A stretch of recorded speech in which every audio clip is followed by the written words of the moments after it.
పూరీ జగన్నాథాలయం భారతదేశంలో అత్యంత పవిత్రమైన పురాతనమైన దేవాలయాల్లో ఒకటి. ఈ ఆలయంలో శ్రీకృష్ణుడు, సుభద్ర, బలరామ సమేతంగా దర్శనమిస్తాడు. ఆలయంలోని విగ్రహాలు చెక్కతో చేసి ఉండటం ఇక్కడి ప్రత్యేకత.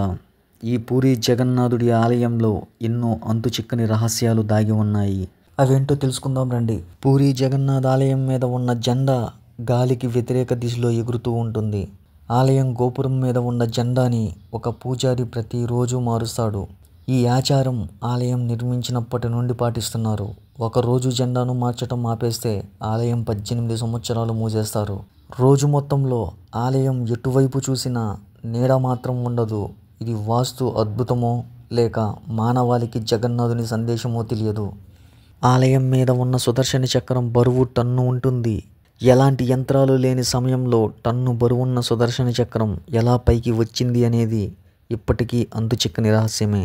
ఆలయ గోపురం మీద ఉన్న సుదర్శన చక్రాన్ని ఏ దిశ నుండి చూసినా ఒకే విధంగా ఉండేలా రూపొందించారు. పూరీ జగన్నాథుని ఆలయం గోపురం మీద పక్షులు కానీ విమానాలు కానీ ఎగరవు.